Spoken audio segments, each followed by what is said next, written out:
Hey guys, this is Ray from PhoneArena and you're watching our video comparison between the Sony Xperia Z and the Samsung Galaxy S3. Both are very high-end devices, but of course the Xperia Z is much newer. It just came out on the market, whereas the Galaxy S3 is available since the middle of last year.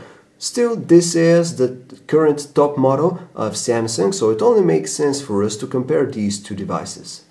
The first thing we notice is, of course, the difference between their design languages. As you can see, the Xperia Z has this more rectangular shape, which is very clean. It is also built from glass, exclusively from glass, which makes it look very stylish and a strict-looking smartphone.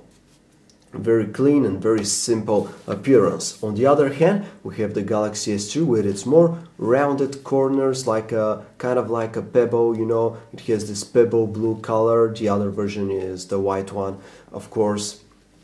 So actually the more rounded edges and corners of this device make it seem a bit more compact and make it feel a bit easier and more comfortable to hold in your hand compared to the sharp edges of the Xperia Z, which make it feel considerably bulkier.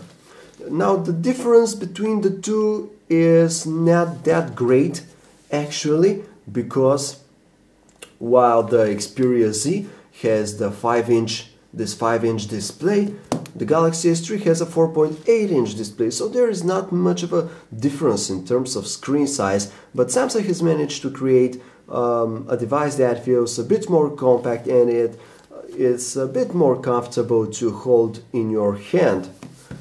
Of course, we also cannot deny the appeal of this cleaner rectangular shape, which makes the device seem very stylish, which is not something we cannot claim for the Galaxy S3 here. So it's kind of the pros and cons of everything, you know. You either get the striking visuals or the functionality, the comfort here. As we said, the Xperia Z features a 5-inch display, while the Galaxy S3 has a 4.8-inch display. The main difference here is that Sony's handset features a 1080p display resolution, whereas the Galaxy S3 sports a 720p resolution. In addition, the Galaxy S3 has the pentile matrix pixel arrangement, while the Sony Xperia Z features a standard RGB matrix. Because of these differences, small text and details are much finer looking on the Xperia Z. It really makes a difference. Probably the pentile matrix is to blame here, but when you're looking at two equal things on both handsets, it's relatively easy to notice the difference in the crispness between the two. In addition, as you can probably see right now, the Xperia Z has a brighter display and its color temperature is also more closer to the real thing, whereas the Galaxy S3's AMOLED screen is a bit on the colder side. But aside from that, both devices have really poor viewing angles. With the Galaxy S3, you quickly notice degradation of the color quality. Colors get shifted and thrown into some other temperatures, whereas with the Xperia Z, you're simply losing a lot of contrast as you're turning the handset to the side.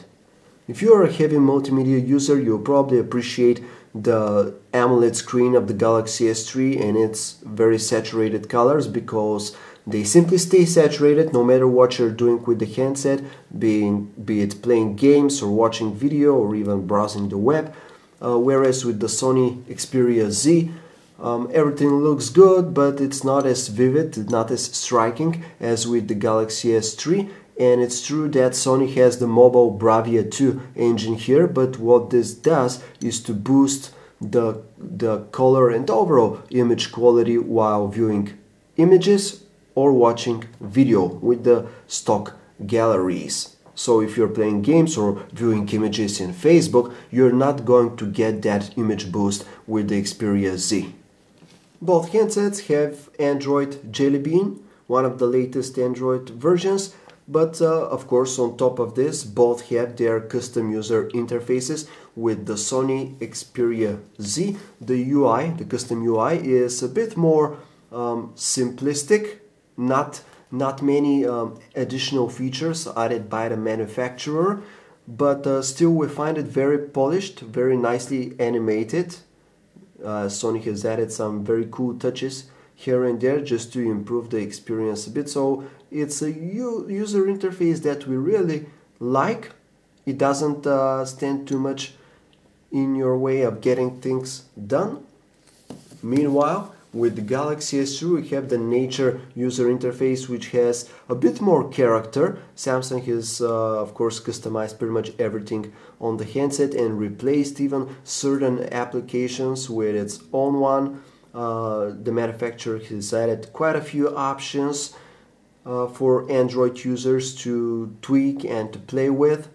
It's a great user interface. We really like it because it runs very smoothly and it features again nice transitional animations here and there, making for a great experience. So which one you would prefer is of course up to your personal tastes. If it has to come to quality, well, both are pretty good. We would say that the Nature user interface on the Galaxy S3 is a bit more impressive due to the additional features and also the pretty good level of polish done by the manufacturer. Users who enjoy typing a lot of messages will be glad to see that both handsets have very good on-screen QWERTY keyboards and both have really big displays which make typing very easy. On one hand, we prefer the slightly more spacious keyboard of the Xperia Z due to its slightly bigger screen. It has a great layout, but on the other, Samsung has done some things better here with its built-in keyboard. For example, it has placed the dot symbol right here, so you no longer have to go to the additional symbols here in order just to type a dot, or you're not required to double tap the spacebar in order to make the handset type a dot. But of course, although there is no dot here with Sony Xperia Z, this is can be easily fixed by installing a third-party keyboard. Both handsets feature an ample amount of settings in their camera applications. For example, here are the shooting modes of the Xperia Z. It has this advanced burst shot mode, allowing you to capture a lot of images in just a second. It also has the HDR video mode, allowing you to try and improve the video quality. But when it comes to the image quality itself, the Galaxy S3 definitely has the upper hand because its images have more details, they are a bit sharper and lack the purplish artifacts that are observed with the photos of the Sony Xperia Z. 1080p recording is also better with the Galaxy S3 for pretty much the same reasons. It has more details and colors which are closer to the real deal. Call quality with the Sony Xperia Z is a bit disappointing. The earpiece is on the weaker side and makes your colors sound a bit digital. The microphone is also quite poor. It transmits your voice in a somewhat modulated way and it sounds distorted on the other end of the line. With the Galaxy S3, things aren't perfect, but they're much better. It delivers clear audio through its earpiece, and a pretty good microphone makes sure that your voice will be clearly heard.